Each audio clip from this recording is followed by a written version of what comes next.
Valley 24 India में आपका खैर मकदम है। बात करेंगे हम एंटी एनक्रोचमेंट ड्राइव्स की, जो बिल्कुल लगातार पूरे जम्मू एंड कश्मीर में जारी है। लेकिन हम बात करेंगे बांडीपोरा की। यहाँ पर गरीब लोग, जिन लोगों के पास सिर्फ 5 से 10 मरले जो घास चरा या स्टेट लैंड है, वहाँ पर जिन लोगों के मकान आते हैं, लेकिन वो लोग जो है खूब ज़्यादा है। मेरे साथ है मोहम्मद ताहिर कादरी साहब, जो 06 घनस्तान के DDC मेंबर हैं। उनसे हम जानने की कोशिश करेंगे। जी बशीर साहब, जहाँ तक स्टेट लैंड और जो ये घास चराई या ग्रेजिंग लैंड जो हैं, इस बारे में जो डिस्कशंस अभी पूरे जम्मू कश्मीर में चल रहे हैं, तो मैंने समझता हूँ कि इस बारे में मतलब ज़्यादा बहस करना, क्योंकि हर कोई इस बारे में बात कर रहा है और हर कोई अपनी राय दे रहा है। जहाँ तक डिस्ट्रिक्ट बांडीपोरा की बात है, और डिस्ट्रिक्ट बांडीपोरा में जहाँ तक मैं समझता हूँ घनस्तान ब्लॉक की बात है, तो यहाँ पर मेरे ख्याल से जो ये ग्रेजिंग लैंड या स्टेट लैंड है, हमारे डिस्ट्रिक्ट डेवलपमेंट कमिश्नर बांडीपोरा जो हैं, उनकी सरबराही में मेरे ख्याल से यहाँ पर 80% 90% पहले ही उसको इवेक्ट किया गया है, रिट्रीव किया गया है।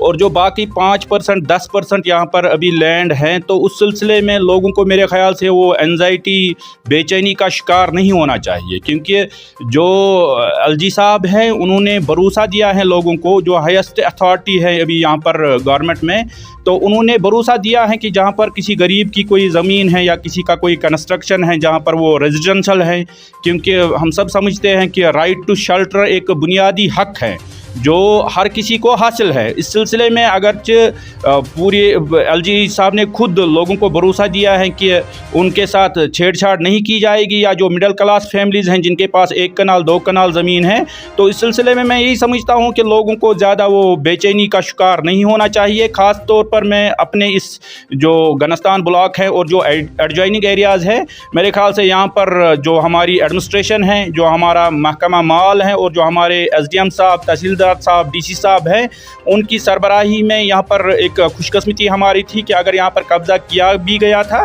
तो उस पर ज़्यादा वही सफ़ेदे के दरख्त या पेड़ पौधे लगाए गए थे, जिसको मेरे ख्याल से, जहाँ तक मुझे जानकारी है, लगभग 90% के आसपास एडमिनिस्ट्रेशन ने पहले ही उसको इविक्ट किया है, रिट्रीव किया है। तो इस बारे में मेरे ख्याल से ऐसी कोई परेशानी की बात नहीं है।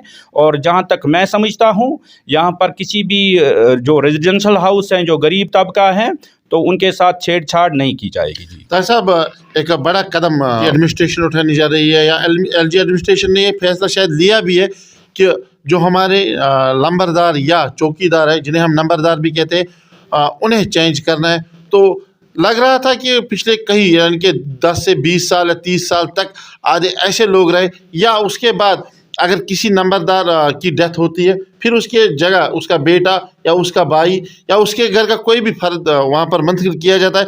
लेकिन अब सरकार सोच रही है, LG एडमिनिस्ट्रेशन सोच रही है कि ऐसा नहीं होना चाहिए। जिस तरीके से PRIs 5 साल के बाद चेंज होंगे, तो इन लोगों का भी वैसा ही रूल रहेगा। तो क्या ख्याल है आपका, और क्या कहना चाहते हो आप? क्योंकि भाई साहब, मैं आपको बता दूं, मैं एक सियासी वर्कर हूं, एज ए पॉलिटिकल वर्कर मैं काम कर रहा हूं। जो ब्यूरोक्रेट्स का तरीका होता है, उनका एक अलग तरीका होता है, उनकी एक अलग सोच होती है, वो अपने तरीके से काम करते हैं। एज अ पॉलिटिकल वर्कर अगर आप मुझसे पूछेंगे, जो पुराने हमारे नंबरदार या ये चौकीदार हैं, अगर उनको हटाया जा रहा है, तो मैं इसको ठीक नहीं समझता हूं, क्योंकि उन्होंने ऑलरेडी बहुत सारी सर्विस दी है, लोगों की खिदमत की है। अब अगर इस सिलसिले में गवर्नर इंतज़ामिया की ये पॉलिसी है कि हम नए नौजवानों को इसमें मौका देंगे, तो इसमें तो ना तो हमारे हाँ कहने से कोई फ़र्क पड़ेगा और ना तो हमारे ना कहने से कोई फ़र्क पड़ेगा। तो ये तो LG एडमिनिस्ट्रेशन का फ़ैसला है, डिस्ट्रिक्ट एडमिनिस्ट्रेशन का फ़ैसला है। इस बारे में बेहतर वही जवाब दे सकते हैं कि ऐसा करना ज़रूरी क्यों है। जी मुझे आप ये बताइए, जिस तरीके आपने कहा कि LG एडमिनिस्ट्रेशन पर ही छोड़ देंगे या डिस्ट्रिक्ट एडमिनिस्ट्रेशन पर ही छोड़ देंगे, ले करेंगे, लोग अक्सर शिकायत करते हैं। हम फूड की बात करेंगे, वहाँ पर लोग अक्सर शिकायत ये करते हैं कि अभी जिस तरीके से नए नए जो चूल्हे दर्ज होने हैं, वो लोग काफ़ी मुश्किलात से दो चार, क्योंकि आज सुबह कुछ लोगों ने मुझे कॉल की कि इस तरीके से हम धक्के खा रहे। तो एडमिनिस्ट्रेशन क्यों नहीं उनके बारे में सोचती है? आपका क्या स्टैंड है इसमें?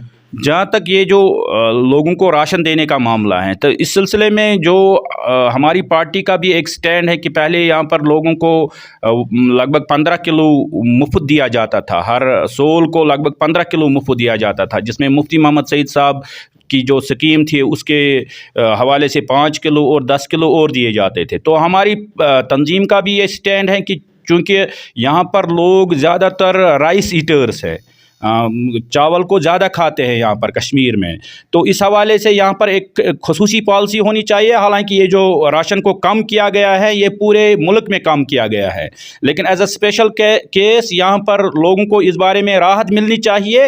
جو سینٹر کی پالیسی ہے یہاں پر اس میں کوئی نہ کوئی میرے خیال سے اس کو ریوائز کرنے کی ضرورت ہے. یہاں پر لوگوں کو راحت دینے کے لیے جو بار بار یہاں پر لوگ اس قسم کی شکایت کرتے ہیں، اس کو ڈسٹرکٹ ایڈمنسٹریشن کی شکایت کرنے سے یہ معاملہ میرے خیال سے حل ہونے والا نہیں ہے، بلکہ جب تک اس میں ایل جی ایڈمنسٹریشن جو ہائر لیول پر اس پر سٹیپس نہیں لے گے تب تک یہ مسئلہ حل نہیں ہو سکتا. آپ کو جانکاری ہوگی کہ ابھی یہاں پر پہلے جو راشن کارڈ کے اعتبار سے راشن دیا جاتا تھا، لیکن اب آدھار کے حساب سے راشن کارڈ دیا جا رہا ہے. جتنے لوگوں کے پاس آدھار کارڈ ہے تو انہی کو راشن دیا جا رہا ہے، اور اس سلسلے میں لوگوں کو راحت دینے کی ضرورت ہے.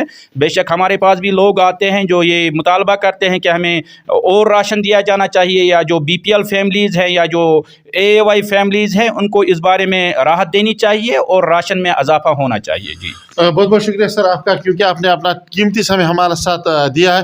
اور میں آپ کو یہ بھی بتاتا چلوں کہ جس طریقے سے طاہر صاحب نے راشن کے حوالے سے باتیں کہی ہے، بالکل ان میں لوگوں کے ہت میں انہوں نے بات